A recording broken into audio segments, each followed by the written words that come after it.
우리 앞뒤좌우로 한번 인사할까요? 하나님이 당신을 붙들고 계십니다. 인사 한번 해주십시오.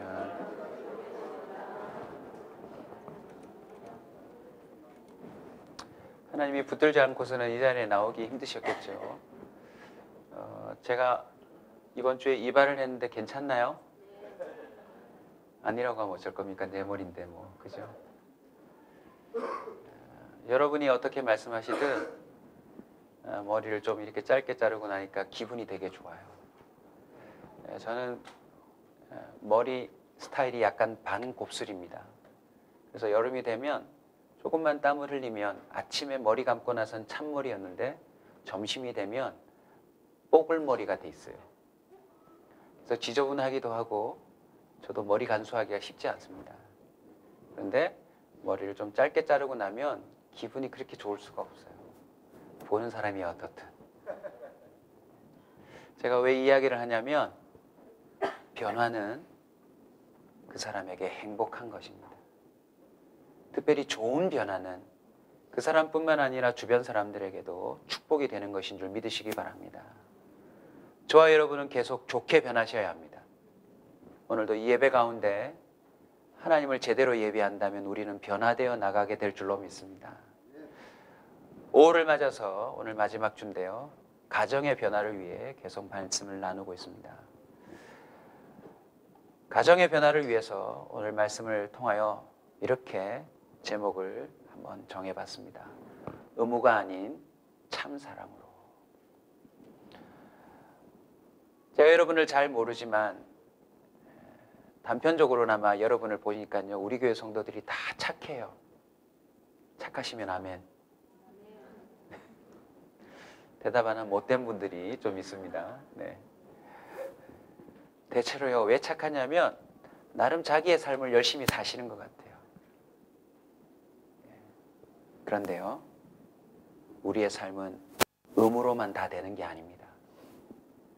아빠로서의 의무, 엄마로서의 의무, 나름 각자가 가정이나 화해에서나 사회에서나 공동체에서 갖고 있는 의무로만 살아간다고 해서 그것이 진짜 행복이라고 착각하시면 안 됩니다. 오늘 본문은 한 가정이 흉년을 맞아 그 흉년을 피하기 위해서 가장의 인도함을 따라 움직였다가 도리어 큰 낭패를 본 장면입니다. 여러분, 그 아빠의 이름이 엘리멜렉으로 나오는데 나름 이 엘리멜렉은 흉년을 맞이하는 가정의 가장으로서 그 의무를 다하기 위해서 나름 노력한 것 아니겠습니까? 근데 결과적으로요, 음식의 흉년보다 그 가정에 찾아온 그 생명의 흉년을 더 크게 경험합니다. 끝에서 얘기하려다가 처음부터 선포를 합니다. 제가 볼 때 여러분이요, 나름 의무에 충실하세요. 그러나 의무가 갖는 단점이 있는데 꼭 알아두십시오. 의무는요, 온전한 기쁨을 못 누립니다. 나름 꼭 필요한 일이지만 거기에는 온전한 기쁨이 없습니다. 그리고 거기에는 온전한 열매가 없습니다. 그래서 저는 오늘 본문을 통하여 의무를 넘어 참 사랑으로 나아가는 변화가 있기를 소원합니다. 의무도 지키기 힘든데 목사님 참 사랑은 또 뭡니까? 오늘 교회 의무로 나오신 분들 잘 들으십시오. 의무를 넘으려면 다음과 같은 본문에서 알려주는 원리들에 도전하셔야 됩니다. 그 첫 번째는요, 환경을 넘어 약속의 말씀으로 살으셔야 합니다. 흉년을 대표적으로 오늘 본문에서 소개하고 있는데요. 흉년뿐입니까? 이러저러한 어려운 환경이 닥치면 각자가 의무를 다해야 그 환경을 모면할 수 있는 것 아닙니까? 소방관은 불을 끄는 의무를 다해야 되고, 경찰은 범죄자를 잡는 의무를 다해야 되고, 목회자는 목회자의 의무를 다해야 되고, 엄마는 아빠는 각각의 의무를 다해야 합니다. 벌써 수년이 이제 지나가는 사건이 되어버리고 말하는데 세월호도 의무를 다하지 아니한 사람들 때문에 참 비참한 일들이 벌어진 것 아니겠습니까? 오늘 본문에 등장하는 아버지도 가장으로서의 의무를 다하기 위해서 아마 먹을거리를 찾아 떠났겠죠. 그러나 자신도 죽고 두 아들도 다 죽는 사건을 경험합니다. 환경을 모면하도록 돕는 것, 가족을 이끄는 데 있어서 매우 중요한 의무이지만 환경보다 더 중요한 것이 있다는 사실을 우리는 기억해야 합니다. 무엇입니까? 약속의 말씀을 따라 사는 것입니다. 약속의 말씀을 따라 살아가면 흉년 너머에 있는 걸 피할 수 있다는 사실을 기억해야 합니다. 흉년은요, 영원한 것이 아닙니다. 우리가 경험하는 환경은 잠깐입니다.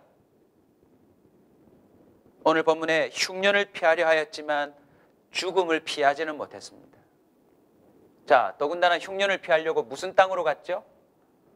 모압이라고 하는 땅을 갔습니다.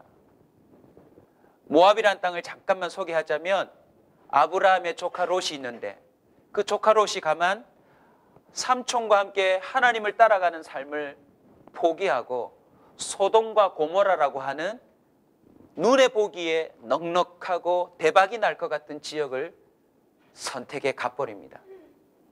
결국 나름 이민 생활에 성공했지만 끝은 무엇입니까? 그 도시가 불로 인해서 다 망하게 되었습니다. 동성애가 판을 치고 상식이 바로 죄가 돼버린, 죄가 상식이 돼버린 그 도시가 되었죠. 다행히도 아브라함의 기도를 통하여 또 롯이 하나님의 긍휼을 입어서 구출을 받았는데 그 두 딸에 해당하는 그 딸들이 종족을 번성시키겠다는 상식을 동원하는데 그 상식의 방법이 무엇이었나요? 아버지와 관계를 맺어서 자식을 놓자입니다. 여러분 잘 보십시오. 환경을 쫓아 살면 뜻하지 않은 환경을 또 직면하게 된다는 사실을 알아야 합니다.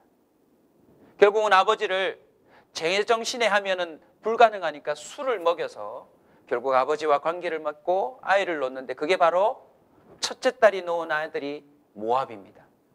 둘째 딸이 놓은 아들이 암몬이고요. 거기서 모압과 암몬 족속이 요단강 동편에 배치를 하게 됩니다. 이제 좀 짐작이 되시죠?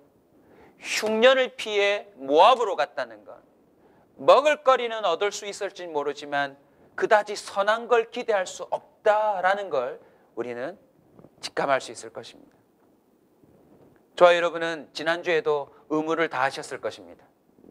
어떤 부모님은 맞벌이를 해야 된다고 열심히 두 부부가 나가서 의무를 다했지요. 허리가 휘도록.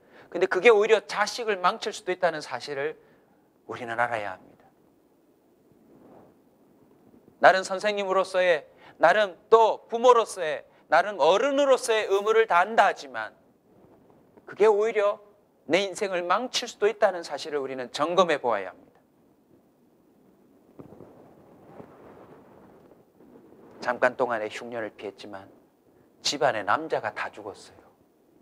그리고 남아있는 여자들은 그 당시로 치면 남자가 죽으면 소망이 없는 존재로 간주가 됩니다. 그래서 빨리 재혼을 시켰죠. 왜요? 여자 혼자서는 살 수 없는 시대니까. 그런데 여러분 6절을 한번 보실까요, 여러분?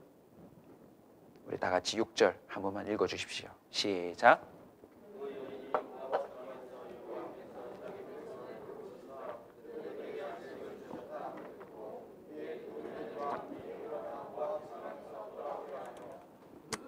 할렐루야. 흉년을 쫓아 말씀을 놓치고 떠나버렸지만 소식을 들었습니다. 여호와께서 자기 백성을 돌보셨다고요. 그리고 양식을 주셨다고요. 이 가장의 이름은 엘리멜렉입니다. 하나님은 나의 왕이다. 하나님은 왕이다 라고 선언하는 이름을 가진 존재인데 말씀을 내려놓고 흉년을 피하려고 떠났죠. 그런데 남자들이 다 죽고 난 다음에 내가 떠나왔던 지역에 여호와께서 자기 백성을 돌보셨다, 양식을 주셨다라고 선언하고 있습니다. 조금만 기다렸으면 되는 거 아닙니까, 여러분? 앞으로 설교하고 있는 저뿐만 아니라 여러분들도 별의별 환경을 다 직면할 가능성이 있는데 오늘 이 아침에 확고히 못을 받고 갑시다. 여호와는 반드시 자기 백성을 돌보십니다. 그리고 꼭 필요한 양식은 반드시 제공합니다. 나는 환경이 닥칠 때에 내 의무를 다해야 된다는 욕구들이 드시겠지만 약속의 말씀을 떠난 의무는 오히려 위기를 자초한다는 사실을 기억하셔야 합니다. 마태복음 6장 26절은 선언합니다. 공중의 새를 보라. 심지도 않고 거두지도 않고 창고에 모아들이지도 아니하되 너희 하늘 아버지께서 기르시나니, 다 같이 합시다. 너희는 이것들보다 귀하지 아니하냐. 할렐루야. 하나님의 마음이세요. 여러분이 환경을 모면하려고 자신의 소중한 가족들을 살리려고 할 때 주의 음성을 들으세요. 그 어떤 것보다도 너희들이 내게 귀하다. 아멘. 마태복음 7장 11절도 함께 선포할까요? 너희가 악한 자라도 좋은 것으로 자식에게 줄 알거든 하물며 하늘에 계신 너희 아버지께서 구하는 자에게 좋은 것으로 주지 않으시겠느냐. 우리가 환경을 모면하기 위해 애쓰기 전에 하나님 아버지께서 우리를 위하여 일하신다는 사실을 기억하시길 주의 이름으로 축원합니다. 다행히도 나오미는요, 남편도 없고 자식도 다 사라졌지만 여호와께서 자기 백성을 돌보신다라고 하는 소식에 인생의 틀어진 방향을 다시 돌립니다. 말씀을 따르지 않는 것은 질서를 벗어남입니다. 여러분, 아무리 환경을 모면하고 또 충족하며 나름 행복한 수준에 올려놓았다 치더라도 말씀을 벗어난 삶은 심판의 대상이 됩니다. 먹어서는 안 되는, 해서는 안 되는 일을 하며 즐거워하는 수준에 올랐다 치더라도 결코 그건 축복일 수가 없습니다. 예를 들면 마약을 하고 해서는 안 되는 나쁜 범죄를 저지르면서 특별한 행복을 누리고 있는 사람들이 오늘날 많지 않습니까? 그러나 그것은 심판의 대상이 되는 길입니다. 말씀을 따라가십시오. 하나님은 그 백성을 끝까지 책임지십니다. 환경을 피하려다가 죽음을 자초하지 마시고 죽음을 걸고서라도 주님의 백성이 되려고 도전하십시오. 하나님은 그 죽음을 넘어 백성을 지키시고 보호하십니다. 이 자리에 환경을 모면하고자 나름 도전할 수밖에 없는 그런 어려움에 직면한 우리 성도들이 있을 것입니다. 오늘 이 말씀 꼭 기억하십시오. 약속의 말씀을 붙드십시오. 하나님이 여러분을 책임지십니다. 의무를 넘어 참사랑으로 나아가려면 환경을 넘어 약속으로 나가야 할 뿐만 아니라 상식을 넘어 하나님의 마음으로 섬기고 살아야 합니다. 한번 따라합시다. 상식을 넘어서자. 저와 여러분의 속히 이루어야 될 변화가 하나 있는데 뭔지 아세요? 저희들 지금 상식선에서 가정생활하고 있다는 사실 아세요? 부부의 관계, 자식과의 관계, 그저 상식 안에서 요 정도 하면 되겠지 하는 삶으로 굳어져 있을 확률이 높습니다. 그러나 오늘 본문은 말합니다. 그 상식을 뛰어넘으라고요. 일주일에 전화 한 번 하면 되는 줄 아시죠? 아니요, 그거 넘어서셔야 돼요. 그저 서로 밥 챙겨주면 되는 줄 아시죠? 아니요, 그거 넘어서셔야 돼요. 생일이나 기념일 때 서로 좀 챙겨주면 되는 줄 아시지요? 그거 넘어서셔야 돼요. 그걸 넘지 않으면 우리는 참 행복을 누릴 수가 없습니다. 서로를 위해 더 이상 뭔가를 하려고 하지 않거나 그걸 어려워하는 상태에 있는 가족들이 얼마나 많은지 몰라요. 적절하게 서로에게 피해를 주지 않고 문제 일으지 않고 열심히 좀 노력하면 되는지 않느냐? 아닙니다, 여러분. 오늘 이 말씀 속에서 상식을 넘어 하나님의 마음의 수준에 올라갈 수 있기를 축원합니다. 우리 10절 한번 다 같이 볼까요? 자, 여자 셋만 남았어요. 어떻게 해야 되죠? 그저 상식으로 치면 며느리들이 시어머니 복양하면서 사는 것 아니겠어요? 두 며느리들은 그 시어머니에게 우리는 어머니와 함께 어머니의 백성에게로 돌아가겠나이다 합니다.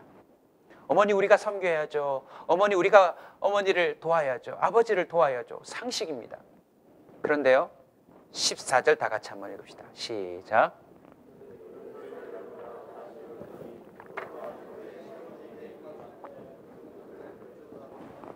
자, 상식이라면 다 같이 하면 되는데 여기서 갈라져 버렸어요. 큰 며느리는 다시 돌아갑니다. 여기서 계대결혼이라고 하는 것을 잠깐 설명을 드리겠는데요. 우리나라에서 굳이 찾자면 시바지라고 들어보셨나요? 나름 가문을 이어가기 위해서 그 종족을 이어가기 위한 노력 중에 하나인데 이스라엘 민족에게는 어떤 풍습이 있었냐? 계대결혼이라고 있어요. 남자가 다 죽었기 때문에 어찌할 방법이 없죠. 그래서 어떻게 해야 되느냐? 시어머니가 새로운 결혼을 해서 아들을 놓으면 이 아들을 키워서 며느리들에게 아들로 줘야 되는, 사위로 줘야 되는, 그게 바로 계대결혼이에요. 혹시라도 형님이 죽으면 동생이 형수님에게 들어가서 종족을 번성시켜야 되는 그 정도의 의무가 바로 계대결혼이라는 거죠. 상식으로 생각해도 나오미는 가망이 없어요. 내가 다시 어떻게 결혼을 할 거냐? 그리고 언제 키워서 너희들에게 새로운 남편을 주겠느냐? 그러니까 뭐 하라고 그래요? 돌아가라고 말하는 거죠. 깊이 있게 좀 들여다보면 더 좋겠지만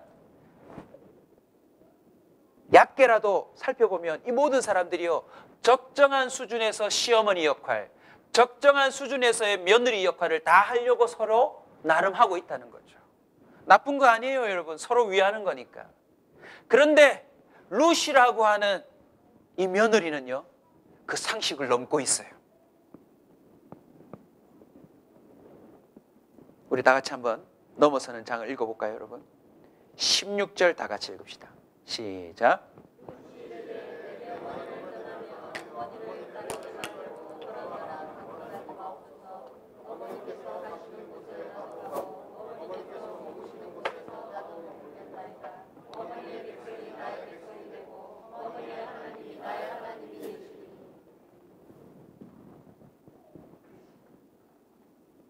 수준이 어디까지 올라갔어요? 하나님까지요. 어머님의 하나님을 내 하나님으로 삼겠습니다. 단순히 며느리에서의 도리 정도가 아니라 하나님을 내 하나님으로 모시겠습니다라고 하는 상식까지 올라간 거예요.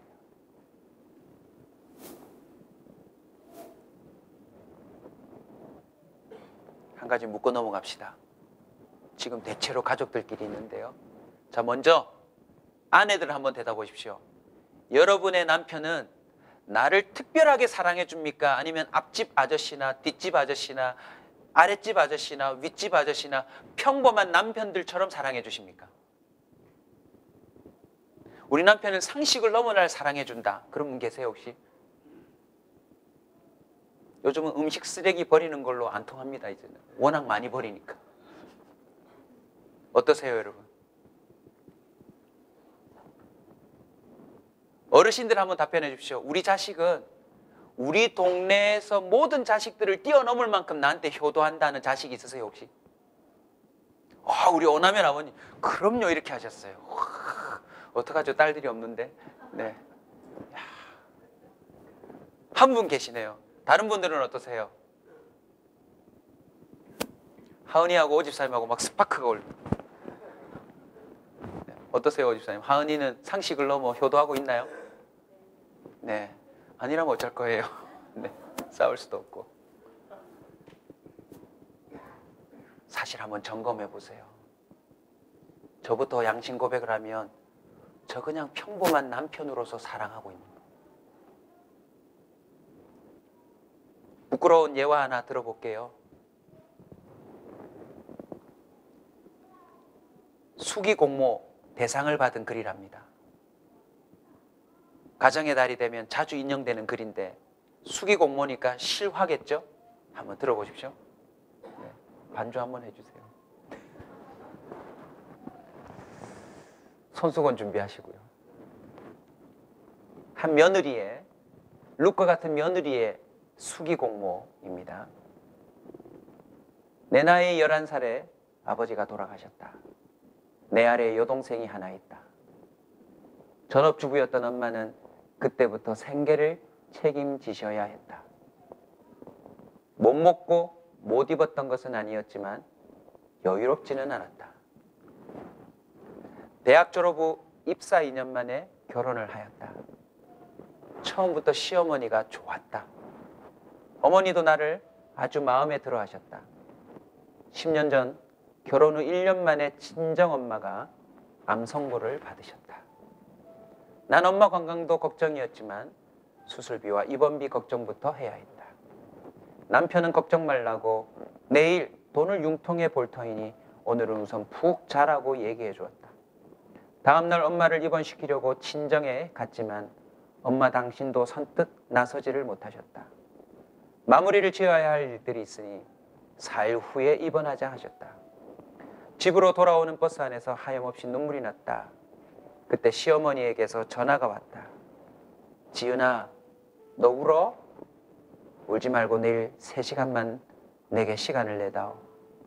다음날 어머니와의 약속 장소에 나갔다. 어머니는 나를 무작정 한의원으로 데리고 가셨다. 미리 전화 예약을 하셨는지 원장님께서 내게 말씀하셨다. 간병을 하셔야 한다고요. 맥을 보시고 몸에 좋은 약을 한 제 지어주셨다. 그리고 어머니께서는 백화점에 가서 트레이닝복과 편한 옷 4벌을 사주셨다. 죄송한 마음에 속이 답답해 오기 시작했다. 선식도 사주시더니 집으로 와서 어머니께서 말씀하셨다. 환자보다 간병하는 사람이 더 힘들어. 병원에만 있다고 아무렇게나 먹지 말고 아무렇게나 입지 말고 말씀하시며 봉투를 내미셨다. 엄마 병원비에 보탰어라. 네가 시집 온 지 얼마 됐다고 돈이 있겠니? 그리고 이건 죽을 때까지 너랑 나랑 비밀로 하자. 네 남편이 병원비 구해오면 그것도 쓰고 내 아들이지만 남자들은 유치하고 애 같은 구석이 있어서 부부 싸움할 때 친정으로 돈 들어간 거 한 번씩은 얘기하게 돼 있어. 그러니까 우리 둘만 알자. 마다했지만 끝끝내 내 손에 꼭 쥐어주셨다. 나도 모르게 어머니께 기대어 엉엉 울고 있었다. 2천만 원이었다. 친정엄마는 그 도움으로 수술하시고 치료를 받으셨지만 이듬해 봄 엄마는 돌아가셨다. 엄마의 마지막 날 나도 모르게 울면서 어머니께 전화를 드렸다. 시어머니는 늦은 시간임에도 불구하고 한 걸음에 남편보다 더 빨리 병원에 오셨다. 엄마는 의식이 없으셨다. 친정엄마 귀에 대고 말씀하셨다. 엄마, 우리 어머니 오셨어요. 엄마, 작년에 엄마 수술비 시어머님이 해주셨어요. 엄마, 얼굴 하루라도 더 볼 수 있으라고 말이에요. 엄마는 미동도 없으셨다. 그때 어머니께서 지갑에서 주섬주섬 무언가를 꺼내서 엄마 손에 쥐어주셨다. 우리의 결혼 사진이었다. 사부인, 저예요. 지은이 걱정 말고 사돈처녀 정은이도 걱정 말아요. 지은이는 이미 제 딸이고요. 사돈처녀도 제가 혼수 잘해서 시집 보내줄게요. 걱정 마시고 편히 가세요. 그때 거짓말처럼 친정엄마가 의식 없는 채로 눈물을 흘리셨다. 엄마는 다 듣고 계신 거였다. 가족들이 다 온 후 엄마는 2시간 후 눈을 감으셨다. 망연자실 눈물만 흘리고 있는 날 붙잡고 시어머니께서 함께 울어주셨다. 어머니는 가시라는데도 3일 내내 빈소를 함께 지켜주셨다. 우리는 친척도 없었다. 사는 게 벅차서 엄마는 따로 연락 주고 받는 친구도 없었다. 하지만 엄마의 빈소는 시어머니 덕분에 3일 내내 시끄러웠다. 빈소가 썰렁하면 가시는 길이 외로워. 친정엄마가 돌아가시고 어머니는 내 동생까지 잘 챙겨주셨다. 가족끼리 외식하거나 여행 갈 때 꼭 내 동생까지 챙겨주셨다. 동생이 결혼할 때 어머니는 또다시 내게 봉투를 주셨다. 어머니, 남편이랑 따로 정은이 결혼 자금 마련해 두었어요. 마음만 감사히 받을게요. 도망치듯 돈을 받지 않고 나왔다. 버스 정류장에 다다랐을 때 문자가 왔다. 내 통장으로 3천만 원이 입금되었다. 그 길로 어머니께 달려갔다. 너무 죄송해서 울면서 짜증도 부렸다. 안 받겠다고. 어머니께서도 함께 우시면서 말씀하셨다. 지은아, 너 기억나니? 내가 친정엄마 돌아가실 때 약속드렸잖아. 혼수해서 시집 잘 보내주겠다고. 나 이거 안 하면 나중에 네 엄마를 무슨 낯으로 뵙겠어. 난 그날도 엉엉 울었다. 어머니께서 말씀하셨다. 아이고 순둥이 착해 빠져가지고 어디에 쓸고. 제일 불쌍한 사람이 도움도 주지도 받지도 모르는 사람이야. 제부될 사람이 우리 시어머니께 인사드리고 싶다고 해서 자리를 마련했다. 시부모님 우리 부부 동생네. 그때 시부모님께서 아버지께 사인을 보내셨다. 아버님이 말씀하셨다. 초면에 이런 얘기 괜찮을지 모르겠지만 사돈처녀, 혼주 자리에 우리가 앉았으면 좋겠는데 혼주 자리에는 사실 우리 부부가 앉으려고 했었다. 다 알고 결혼하는 것이지만 그쪽도 친정 부모님 안 계시다고 말씀 안 드렸을 텐데 다른 사람들 보는 눈도 있고 동생네 부부는 너무나 감사하다며 흔쾌히 받아들였다. 그리고 내 동생은 우리 시아버지 손을 잡고 신부 입장을 하였다. 내 동생 부부는 우리 부부 이상으로 우리 시댁에 잘했다. 오늘은 우리 시어머니 49제였다. 가족들과 동생네 부부와 함께 다녀왔다. 오는 길에 동생도 나도 많이 울었다. 오늘 10년 전 어머니와 함께 했던 비밀을 남편에게 털어놓았다. 그때 병원비 어머니께서 해주셨다고. 남편과 나는 부둥켜 안고 시어머니에 대한 그리움 때문에 엉엉 울었다. 난 지금 아들이 둘이다. 난 지금도 내 생활비를 쪼개서 따로 적금을 들고 있다. 내 시어머니께서 나에게 해주셨던 것처럼 나도 나중에 내 며느리들에게 돌려주고 싶다. 내 휴대폰 단축번호 1번은 아직도 우리 시어머니다. 어머니, 우리 어머니 너무 감사합니다. 어머님 가르침 덕분에 제가 바로 설 수 있었어요. 항상 힘든 시간을 잘 이겨낼 수 있었고요. 어머님 너무 사랑합니다. 그립습니다. 제가 꼭 어머니께 받은 은혜 많은 사람에게 베풀고 사랑하고 나누며 살겠습니다. 너무 보고 싶어요. 글 속에서 느끼셨겠지만 예수를 믿는 사람이 아닙니다. 그럼에도 불구하고 사람이 하나님의 형상으로 지어졌기에 그 속에 하나님의 감동으로 말미암는 사랑이 오갔다고 저는 믿습니다. 사랑하는 성도 여러분, 저와 여러분 속에선 성령이 계시지 않나요? 예수 믿는 사람 속에는 성령이 계시기에 사실 이 수기보다 더 강력한 상식을 넘은 사랑이 우리 가정에 소통되어야 할 줄로 믿습니다. 아멘. 그저 한번 병원 갔다 오면 끝이고 그저 한번 전화를 드리면 끝이고 그저 이 정도 선물하면 됐지 하면 정도가 아니라 우리 속에는 하나님 마음이 있어야 될 줄로 믿습니다. 이제 더 이상 상식적이고 피상적이고 그냥 그런 수준의 가정의 사랑은 뛰어넘기를 소원합니다. 그건요, 안 믿는 사람도 하고요. 그건요, 짐승도 해요. 저와 여러분 속에는 성령이 계십니다. 성령이 계시다면 하나님의 마음으로 말하고 생각하고 대하고 서로 섬기는 수준에 오를 수 있는 줄로 믿습니다. 서울에 가면 효자동이라고 있습니다. 효자동. 여러분 너무 우울해하셔서 기쁜 얘기로 바꾸겠습니다. 효자동이 왜 효자동인지 아십니까? 어떤 할아버지가 실수로 손자가 자고 있는데 그 위에다가 이불을 개어서 올려놨다가 그만 손자가 숨이 막혀 죽어버렸답니다.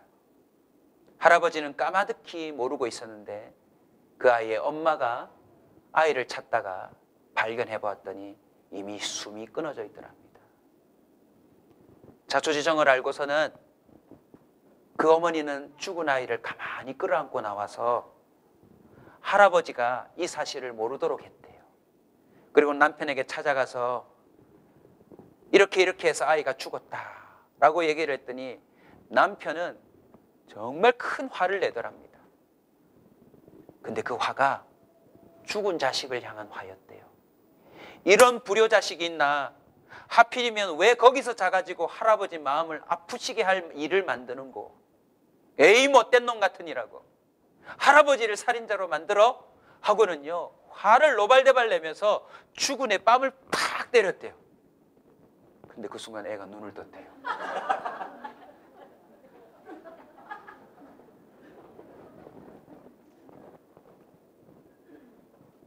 살아난 것입니다. 그리고 이 사실이 입을 넘어 구전이 되어 임금님 귀에까지 들어갔대요. 임금님은 자식의 죽음보다 아버지를 더 염려한 그 자식들의 효성을 가상히 여겨 큰 상을 주고 그 동네 이름을 효자동이라 불렀대요. 우리는 너무나도 죄송한 재송동에 살고 있어요.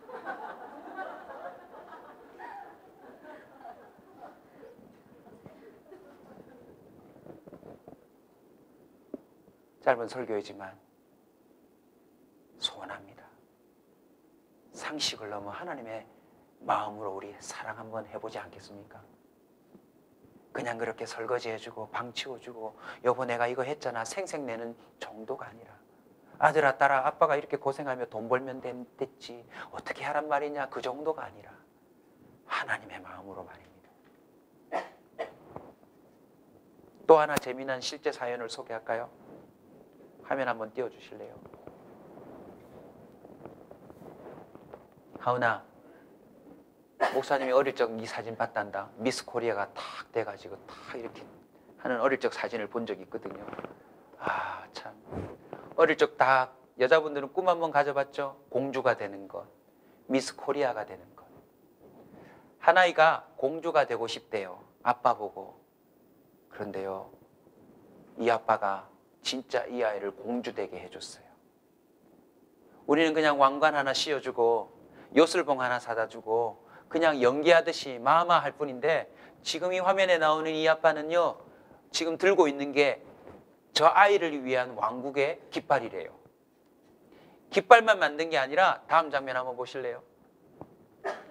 이집트와 수단 국경에 방치되어 있는 땅이 있었대요. 어느 주권도 미치지 아니한. 그 땅을 이 아빠가 찾아내가지고 거기다가 왕국 깃발을 꽂은 거예요. 이 아버지 기사를 읽어보니까 장난이 아니고요, 실제 이제 이집트와 수단과 그 다음에 유엔에다가 주변국의 동의를 얻어서 왕국으로 등록하려고 준비한대요. 저 땅을 찾아내놓고 저렇게 깃발을 꽂아놓고 집으로 돌아와서는요, 아이에게 실제 왕관을 선물로 했대요. 그리고 이 아이에게 에밀리 공주라고 이름을 불렀대요. 뭘 넘어섰어요? 상식을 넘어선 거예요. 할렐루야. 할렐루야. 할렐루야. 여러분, 유엔에 등록되지 않아도 이 아이의 표정 한번 보세요. 멋지지 않아요, 여러분? 에베소서 5장 22절, 에베소서 6장 7절, 골로새서 3장 23절을 한번 보십시오.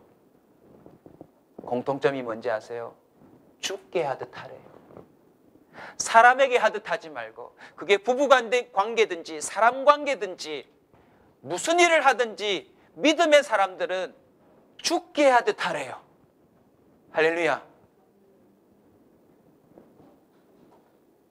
오늘부로 저와 여러분이 그냥 허례허시게 그냥 누구든지 할 수 있는 상식선의 사랑을 뛰어넘어 하나님의 마음으로 사랑하는 성도들이 되시길 주의 이름으로 축원합니다.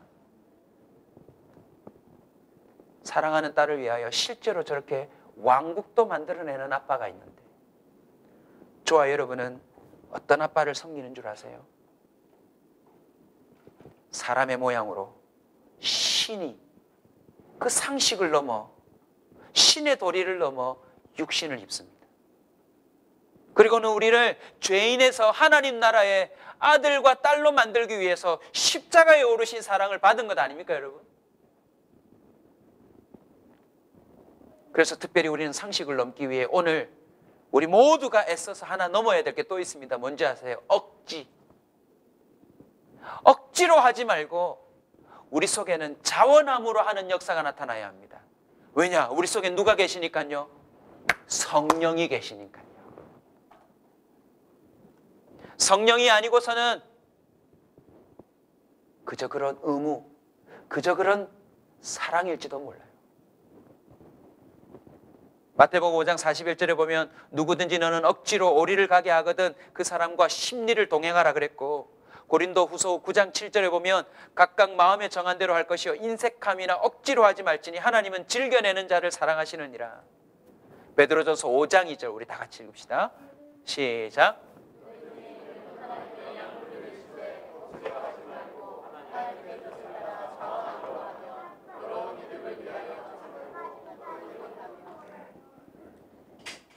억지를 내려놓읍시다. 성령이 이끌어주시는 자원함으로 상식을 넘어 하나님의 마음으로 도전할 수 있기를 주님을 축원합니다. 의무는 온전한 기쁨을 누릴 수 없다고 했습니다. 의무는 온전한 열매, 풍성한 열매를 경험할 수 없다고 했습니다. 억지 또한 동일합니다. 억지 속에는 온전한 기쁨을 누릴 수가 없습니다. 억지 속에는 풍성한 열매를 누릴 수가 없습니다. 억지와 의무로 하는 건요, 상대방도 느낄 수 있습니다.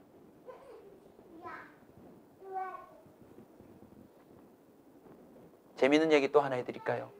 교회 유치부 아이가 십계명을 이제 막 배우기 시작했어요. 열심히 배웠대요. 근데 이 아이가 잘못 배웠어요. 집에 가서 어계명 내 부모를 공격하라. 내 부모를 공격하라. 그렇게 배우는 거예요. 그래서 아빠가 너무 황당스러워서 앉혀놓고 가르쳤어요. 그게 아니라 공경하라야. 말이 어려웠던 거죠. 잘 모르니까. 아기가 귀엽게 물었어요. 공격과 공경이 뭐가 달라? 아버지는 설명했어요. 공격은 말씀하심에 반항하고 거부하고 대드는 거고, 공경은 말씀하심에 예하고 순종하는 거야. 굉장히 뿌듯하게 가르쳤죠. 아이가 대뜸 이렇게 말한 거예요. 근데 아빠는 왜 할아버지를 공격해? 여러분, 억지로 하는 건 반드시 표가 납니다. 말씀을 맺겠습니다. 사도행전 16장 31절에 보면 주 예수를 믿으라 그리하면 너와 내 집이 구원을 얻으리라. 지난주에 행복의 조건으로도 설명을 드렸는데, 교회 다니면 네 가족 구원해 주겠다가 아닙니다. 네가 예수를 제대로 믿으면 그 가정에 구원이 임한다는 사실인 줄로 믿습니다. 우리가 의무도 뛰어넘고 환경도 뛰어넘고 상식도 뛰어넘어서 약속의 말씀을 붙들고 하나님의 마음으로 가정에서부터 신앙생활한다면 우리 가정 구원받지 않을까요, 여러분? 하나님을 모르는 자도 그 안에 계시는 하나님의 형상을 따라 양심을 따라 도전할 때 이런 놀라운 수기가 만들어지는데, 베드로전서 3장 1절 우리 다 같이 선포합시다. 같이 읽습니다. 시작.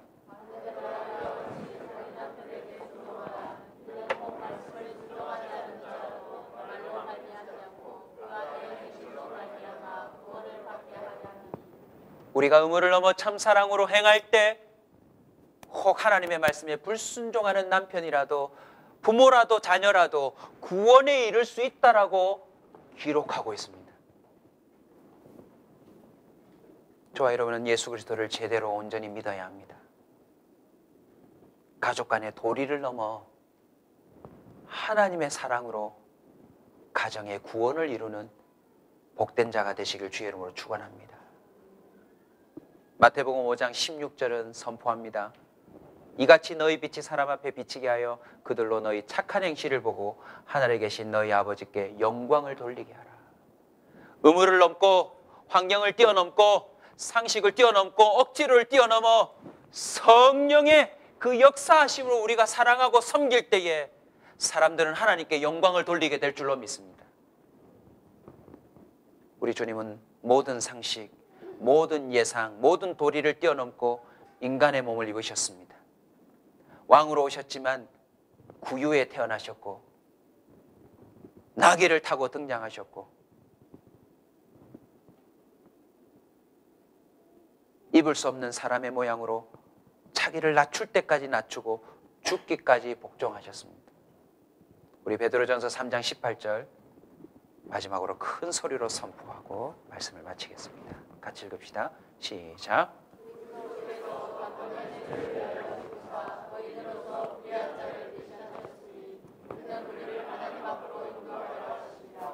아멘.